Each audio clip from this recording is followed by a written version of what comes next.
Hola, ¿qué tal? Soy Álvaro Ligori de FX Trading Invest. Vamos a analizar qué es lo que está pasando con el peso uruguayo, ya que domingo 15 de marzo se habían dado bajas en el euro dólar, eh, y también se anunciaba un paquete de medidas de estímulo a la economía por 700 millones de dólares. Vamos a ver, no está dando resultado. Parece, hoy lunes amaneció, eh,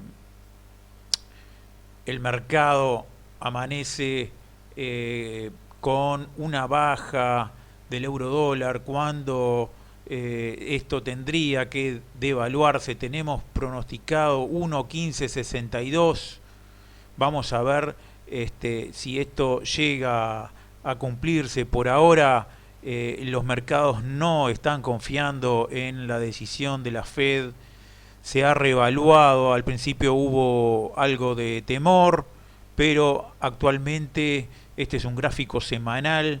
Ya estamos hoy lunes y vemos que se ha retraído toda la vela, es decir, se ha reevaluado el dólar con respecto al euro. Vamos a ver cómo termina esta semana, pero se tendría que posicionar por arriba del 1.11, ya con esas medidas, 1.1169, ya con esas medidas que se anunció ayer. El dólar se tendría que haber devaluado y sin embargo no está reaccionando a esas medidas fuertes que ha aplicado Estados Unidos. Esto vemos también que repercute, esta revaluación va a repercutir en toda Sudamérica, pero en este caso vamos a analizar el peso uruguayo, ya que vemos cómo se ha revaluado. Tenemos una proyección de 46,38 a largo plazo. Ya los largos plazos se transforman en cortos plazos por la alta volatilidad que hay. Vamos a verlo en diario.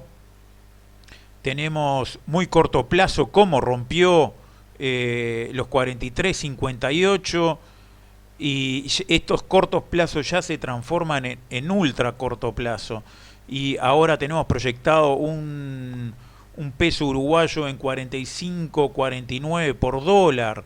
Esto por supuesto es interbancario, es decir, en las pizarras estará 1 o 2 pesos más arriba, pero el interbancario, donde nos guiamos nosotros, tenemos proyección de 45,49 y ya vemos que el dólar se está revaluando en vez de devaluarse.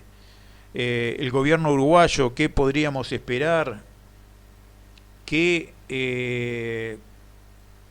con la coyuntura que hay externa negativa más la interna, el gobierno uruguayo va a tener que soltarle la mano a la inflación, ya que tenemos aquí cómo está posicionado Uruguay en el contexto sudamericano y centroamericano. Tenemos Venezuela con 10.000% de inflación, Argentina con 50%, Uruguay con 11% de inflación y Brasil cuarto con 4,8%. Después, es decir, el resto de los países, los 6 países restantes de Sudamérica, andan por debajo de esta zona. También tenemos Centroamérica.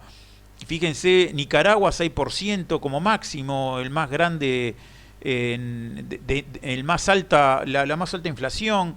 México con 4,8 y Honduras con 4. De ahí toda Centroamérica por debajo de eso. Es decir, Uruguay acaba de pasar a una inflación ya galopante. Son niveles de 2 o 3 dígitos. Ya pasó este nivel junto a Venezuela y Argentina, donde se le cataloga como inflación galopante.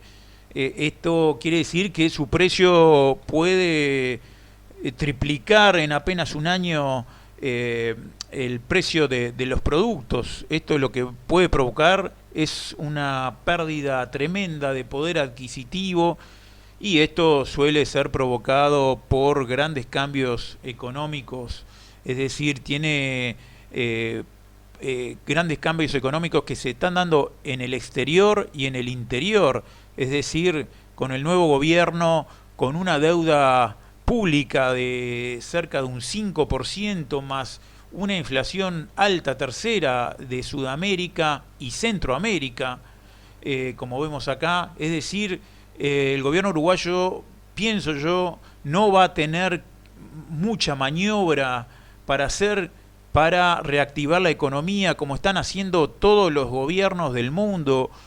Están reactivando la economía soltando dinero para que el comercio empiece a funcionar y todavía bajando las tasas de interés. Es decir, lo que le queda a los tres países más complicados, Venezuela, Argentina y Uruguay, es que su inflación aumente, mientras tanto que Brasil y el resto de los países americanos no va a tener problema porque aumentará su inflación. El problema es ya cuando pasa a 2 dígitos la inflación, que se la cataloga como galopante, y ahí ya es más difícil de controlar. Por eso estimo yo que Uruguay va a tener que acostumbrarse a una inflación de 2 dígitos para este año y muy posiblemente para el otro. Es decir, va a reactivar la economía, pero con una inflación que ya va a pasar los 2 dígitos. Estimo yo porque contraer la economía va a haber más problemas con el tema de paros y problemas en la sociedad. Así que estimo yo que todos estos países van a tener que soltar la inflación. Vuelvo a repetir, de Brasil hacia abajo no van a tener problemas porque va a estar su inflación por debajo del 10%, mientras que Uruguay creo que la va a tener complicada por el hecho de que ya estamos en un 11% y con una deuda pública de un 5% no tiene mucho margen de maniobra, así que veremos a un Uruguay tratando de salir de esta crisis internacional y crisis interna. Así que vamos a ver qué es lo que va a suceder en esta semana con la decisión de los demás países. Bueno, esto ha sido todo. Nos vemos en otros videos. Chau, chau.